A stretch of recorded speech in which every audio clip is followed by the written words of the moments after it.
Welcome to this explainer. Today, we're diving straight into a hidden, highly organized world of what are being called oven-ready illegal immigration claims. Recently, a massive undercover investigation by the BBC completely blew the lid off a sophisticated network of legal advisors. These are people actively helping migrants manufacture entirely fake stories to bypass the UK immigration system. It's an absolutely fascinating look at how well-intentioned laws are being systematically exploited. Let's get right into it. To give you a sense of just how brazen this is, an undercover reporter posed as a straight student whose visa was expiring.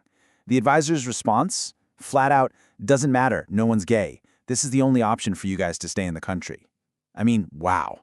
It wasn't about following the law at all, it was literally just about finding the easiest loophole to exploit. So here's our roadmap for this explainer. 1. The immigration fraud industry. 2. Manufacturing fake asylum claims. 3. The data behind the deception. 4. The domestic abuse loophole. 5. The toll on genuine victims. And finally, 6. Fallout and ongoing investigations. All right, Section 1. The immigration fraud industry. The underlying premise of the investigation was pretty straightforward. Reporters posed as migrants whose worker study visas were running out. They explicitly told these advisors, hey, I'm not being persecuted, I have no genuine basis to claim asylum. Yet they found absolutely no shortage of advisors willing to just manufacture fake stories for a price, completely ignoring the actual law. In one instance, an advisor literally offered to just create one when the reporter asked what their backstory should even be. Which brings us to Section 2, manufacturing fake asylum claims. Now, the absolutely crucial point here is understanding what asylum is actually meant for. Genuine asylum requires a real, proven fear of persecution. We are talking about individuals fleeing countries where they might face 15-year prison sentences or literally the death penalty simply because of their sexuality. It is a life or death protection, but the investigation showed that some actors out there are treating this vital safeguard like a mere administrative checklist just waiting to be gamed. It's wild. This fake sexuality scam takes a deeply personal, protective measure and turns it into a highly transactional, three-step service. First, an undercover reporter met with an advisor named Tanisha, paid a £150 down payment. Then, they were directed to attend an LGBT support group meeting in East London. The entire goal? Simply to snap some photos of themselves in attendance so they could submit them to the Home Office as proof of being gay. And look, we're not talking about a couple of isolated one-off incidents here. This is an industrial-scale operation. At that single support group meeting in East London, there were over 200 people packed inside. Attendees were traveling from all over the country, Wales, Coventry, Birmingham, just for the night, purely to secure this photographic evidence. Amazingly, fake applicants were openly admitting to the undercover reporter that they were actually straight. The investigation even revealed that some lawyers are allegedly being offered money to write fake recommendation letters, falsely certifying someone as an activist against homophobia in their home country. Let's look at the numbers in Section 3, the data behind the deception. To put things into perspective, in 2023 alone, over 100,000 people applied for asylum in the UK. Sure, some arrived on small boats, but many were already in the country legally on work or study visas that were just running out.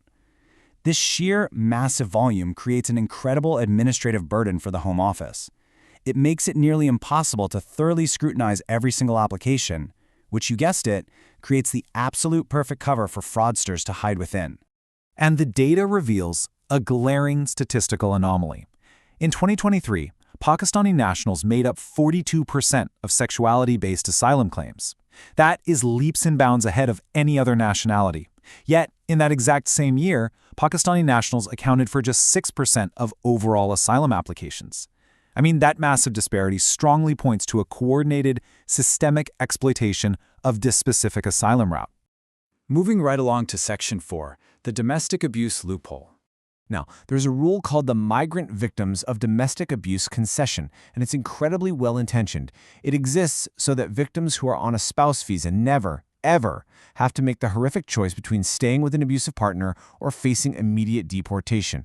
If the relationship ends because of domestic violence, they can apply for indefinite leave to remain.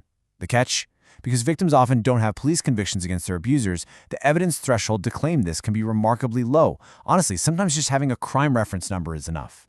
And the undercover footage caught exactly how this is being exploited. An unregistered advisor named Eli Siswaka explicitly offered to just invent a story of psychological abuse for a male client.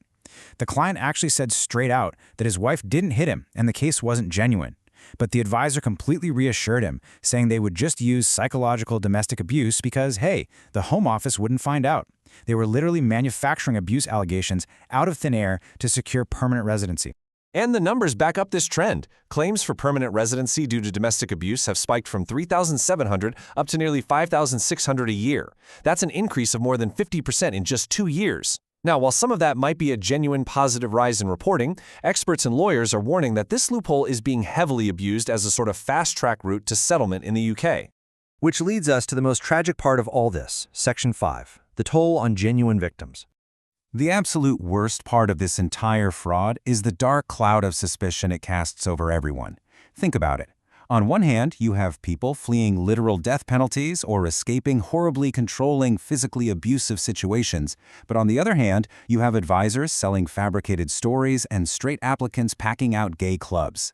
The end result? It makes it so much harder for genuine, terrified victims to actually be believed. There was one truly heartbreaking scenario detailed in the investigation, where the domestic abuse loophole was actually weaponized against a real survivor. A woman met a man who, after they married, became highly controlling, abusive, and even raped her. She bravely went to the police and fled to her parents' house. But in retaliation, her abuser used this exact same immigration loophole. He filed a fake domestic abuse claim against her. And because of his false allegations, she was arrested, locked in a cell, and put on bail, while he allegedly used those same fake claims to secure his own right to stay in the country.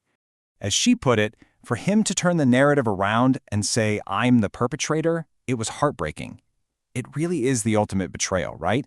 When legal protections meant for the most vulnerable people in our society are hijacked by the very perpetrators they are meant to be protected from.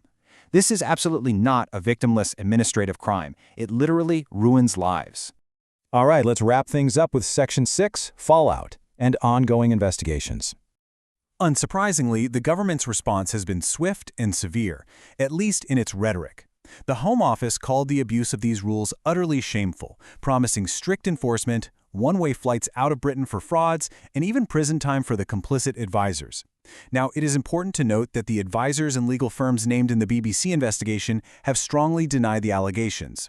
They claim they absolutely do not fabricate evidence, blaming misunderstandings, or saying they rely entirely on clients' instructions. But regardless of the denials, this investigation has kicked off some very serious ongoing internal and regulatory probes by the Solicitors Regulation Authority. So as we wrap up this explainer, we're really left with a massive critical challenge. These protections for sexuality-based asylum and domestic abuse survivors, they are absolutely vital. But how do we balance the compassion and the speed needed for those who truly desperately need it, while still aggressively policing against this kind of systemic, highly organized deception? It's an incredibly complex tightrope the immigration system has to walk. And as the data shows, right now the fraudsters seem to be at least one step ahead. Thanks so much for joining me to explore this one, and I'll see you in the next explainer.